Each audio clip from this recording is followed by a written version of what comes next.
The word spooky is being banned this Halloween. Officials are trying to capture loose zebras by using more zebras. And in Kenya, your next coffee could be a camel-ccino. These are the weird stories for Monday on the Weird AF News podcast, the only daily weird news podcast hosted by a comedian. I'm Jonesy. I'm your host. I hope you had a nice weekend. I got 3 strange stories from all over. And I'm grateful that you're here for me, with me, for me, with me. So happy together, I can't see me loving nobody but news. A theater is banning the word spooky this Halloween because apparently it's a racial slur.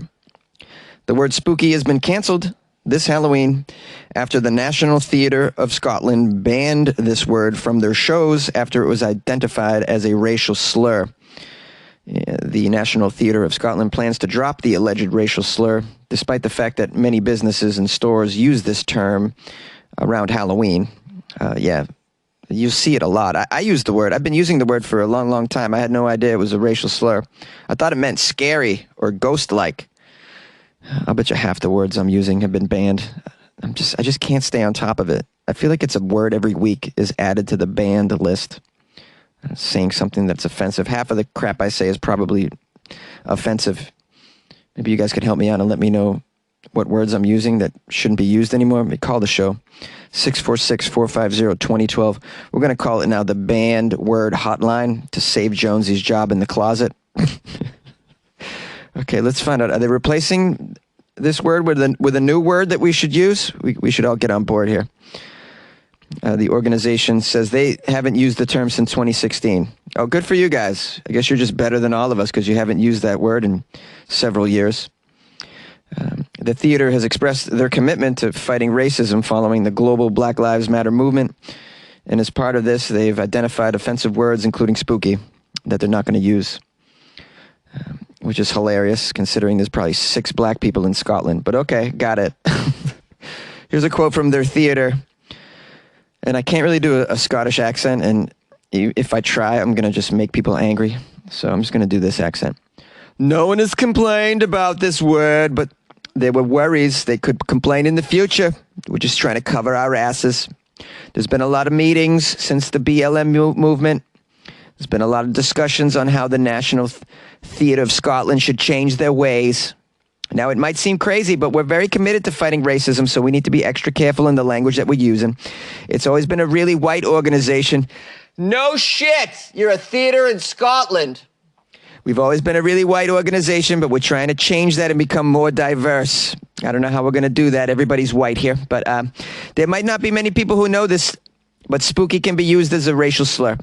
And even if it's one person that's offended, well, that's one person too many, I say. Ooh, you're so going to get into heaven for getting rid of this word. All right, it says, issues with this word spooky have reemerged in the U.S. over the last decade or so. Here's the history of this word, by the way. It is believed that this Dutch word spook translates to ghost in English, and it has been used for hundreds of years. It's also been used to describe a spy, which I had never heard of. But the more recent, and this is what's the derogatory usage of it. Apparently, military officers used this term during World War II as a derogatory way to describe African-American airline pilots or pilots. So that's why it has this derogatory claim attached to it, apparently. All right, so what do we do, guys? Do we not use this word this Halloween? Do we make this change? I'll try. I can't promise anything. I'm going to do my best. I think we are unreasonably fixated on removing offensive words from the culture rather than offensive activities and things. Like, I can think of so many things that are worse than words. Have you seen Human Centipede? Oh my goodness, this thing is offensive. But we're okay with this. We'll watch this during Halloween, but we won't say the word spooky. This makes sense. And what about banning Karens? They're the most offensive thing walking this planet. Can we ban them? I think we should. And what about the overpriced Wi-Fi? I mean, the internet prices in my country are offensive. I'm paying so much for internet and have been for many years, and I'm very offended by it. Officials in Maryland hope to capture loose zebras with a new plan involving more zebras. So, Upper Marlboro, Maryland, officials have revealed a new plan that they hope will lead to capturing a couple zebras that have been on the loose since the beginning of September.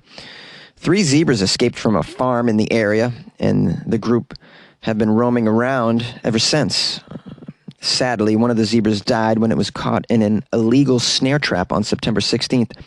But the other 2 still roaming around. They're trying to figure out a way to capture these zebras.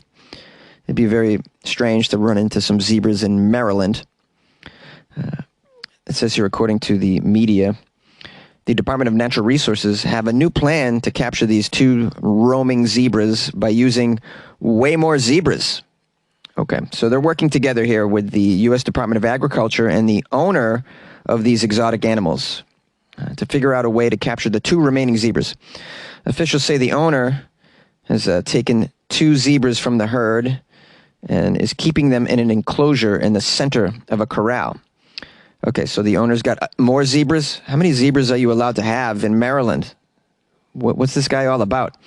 Okay, so he has a whole farm full of zebras, apparently. He's taken a couple and put them in an enclosure. And the hope is that by utilizing food and the other zebras as well, the loose zebras will return to the herd. So they're setting a trap using more zebras. Here's a quote from a director of agriculture.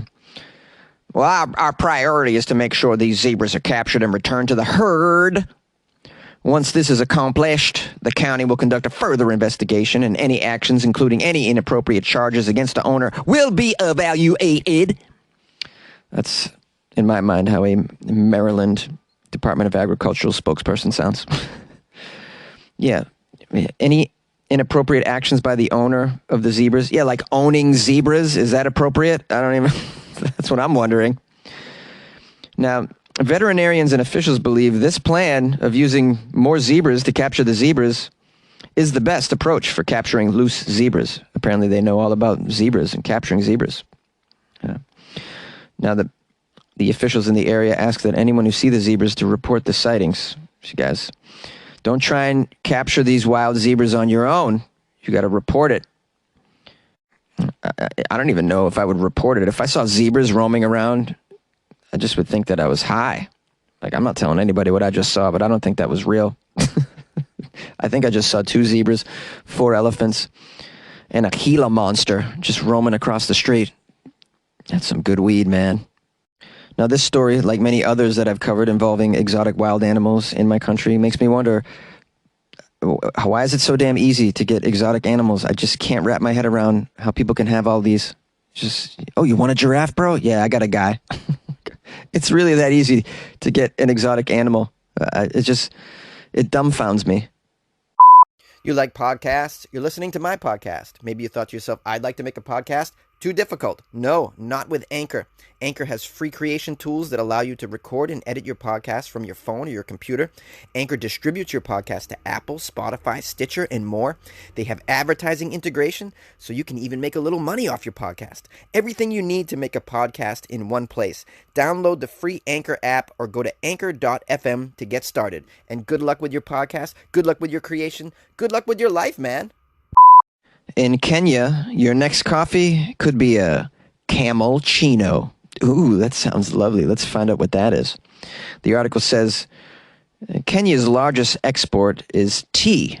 Are you sure? You sure it's not zebras? But guess what? There's a new beverage brewing in Kenya, and it's not tea. In central Nairobi, you can get a cappuccino made with a splash of camel's milk. Oh, boy. I've never had camel milk. I wonder if that's a delicious milk. I'd imagine it probably is. I want a camel-ccino. Let's get some more information. At CJ's restaurant. Oh, CJ, those are my initials. There's a popular cafe in downtown Nairobi, CJ's restaurant. The manager, Omar Sharif, has noticed a change recently. Demand for camel milk in the past, largely driven by the local Somali community who grew up with camel milk. is leading to a situation where more and more customers are requesting camel milk with their coffee beverages. Wow. Now his menu features drinks such as camel lattes. That's awesome. A camel latte. Oh, man, I want to try these. Camel-ccino, also very popular. And Omar has plans to introduce more camel products beyond the beverages, such as a camel burger. No, a camel burger. I wonder how people are going to feel about camel burgers. Is that common to eat camel burgers in Nairobi? I would try it. It says here, though camel milk is consumed across the world in other regions, including much of the Middle East, parts of Asia, and Australia, its popularity in East Africa has largely stayed within rural groups, but wider interest both regionally and globally has begun to grow, with prices leading some to dub camel milk white gold. Did you know that the African continent is home to 80% of the world's camels? That's right. The other 20% are in Jersey, by the way. Hey, that's a callback to a previous joke I did in the last story about how many wild animals are in my country. Okay, anyways, I don't have to explain all the jokes. You get them. Now, apparently in Kenya, more than 4 million camels roam the country's pastoral lands. And that number has quadrupled since 1999. Oh, there's a camel explosion. That's a lot of camel milk, man. A lot of camel-ccinos. Though a long-time daily staple for some in the region, the camel milk lacks an organized and widespread route to market, apparently. The milk is often found in informal markets around the country. But Kenyan farmers are looking to formalize the sector and bring the superfood to the masses. And now you can get camel-ccinos and camel yogurt. Oh, that sounds delicious. I'd try camel yogurt. Yeah, I'm always down to try new foods, which is why I enjoy traveling so much. You can have some like weird stuff, like a camel latte. That just sounds tremendous. The article ends by saying, with large parts of Eastern Africa continuing to weather long and more intense bouts of drought, camels have emerged as a climate-friendly alternative source of food. Thus, you have the camel milk latte and you have camel burgers. You know, they're just dealing with the hand they've been dealt over there and making the best of it. It's always like a little pressure creates innovation. That's why we're seeing camel milk-centric caffeinated beverages over there. And I like that. And I would like to try. Anybody in, I think I have a listener in Kenya, as a matter of fact. Yeah, maybe mail me some camel milk. I'll make a camel latte right in my kitchen, man. I'm not afraid of ghosts. What wouldn't you think I would do with this weird news? Hey, everyone. I want to thank you for reaching out to me over the weekend, for sending me Florida Friday articles and other articles as well. It's nice to hear from the folks, as I call y'all. It's nice to hear from the folks out there. Hey, folks, how you doing out there? Hey, hope you had a nice weekend. And I want to give a big shout out and a big thanks to JP. Oh, yeah, that's right. JP from the Midwest. He bought me coffee. JP from the Midwest, working in Poland, bought you coffees, it says. Jonesy, you always make my mornings start off with a smile. I even get to share your news from time to time in the office when it's, quote, safe for work. Happy I was lucky enough to stumble across your podcast a couple years ago. Keep on keeping on, my buddy, and I hope the coffee helps. Absolutely, JP, the coffee helps. It keeps me satisfied. If you could also mail me some camel milk to go with the coffee, that would be tremendous. Can you get that in Poland? Are there camels in Poland? Is the word spooky allowed in Poland? I'm just, it's been banned from very white places, apparently. The Buy Jonesy a coffee is one of the things you can do to support the show, and you can find it on my website, weirdafnews.com, if you're interested in exploring that at all. If you'd like to support the show, do it. I'm not going to hate, all right? I'm not going to be a hater.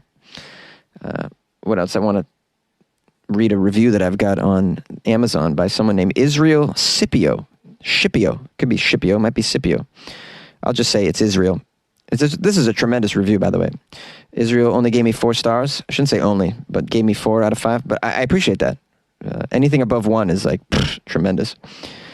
And Israel wrote, I have this podcast as one of my skills to close off the morning briefings simply because it's a lighthearted way to get into the day. Listening without being heavy or serious Jokes could be hit or miss, but who cares? Because it's meant to be like that. Keep up the good work, man. Bro, I'm so grateful for this review because you absolutely nail it. Jokes could be hit or miss. Yes, they can be hit or miss. I'm improving. What do you... Okay, sometimes I'm not in the best state of mind. I'm not in the funniest mood. I do it 5 days a week, whether I'm in a mood or not to do it. So, yes, the jokes are hit or miss. And until I'm getting $10,000 to do this damn thing, they're going to be hit or miss, guys. Like, let's be real. And you get it, Israel. That's what I love about this review. You absolutely get it, what it is. You know, so that's what people that leave these strange reviews. What are you expecting? I'm recording in a closet 5 days a week for very little money just to keep weird news going out there and make some people happy. Like, ease off. I sound bitter with these reviews I'm talking about, but man, it's just like, come on, bro, really? Something that's out there that's free that no one made you listen, you're going to go on here and write some shit? Like, really? Get a life, guys. That's what I have to say to those people. But on the flip side, we have people like Israel who really understand what this is and appreciate it as such. And yeah, it's probably not worth 5 stars. Four is plenty. For this, 4 is plenty. Trust me. If you guys want to leave a review, you can go to Amazon, do it there, or iTunes, also known as Apple Podcasts. You can also leave reviews there. And it's helpful when you do that. And it shows that you care. So lastly, if you'd like to join the Patreon, I put some tremendous videos in there this morning and a follow-up article to a story that I did earlier in the year.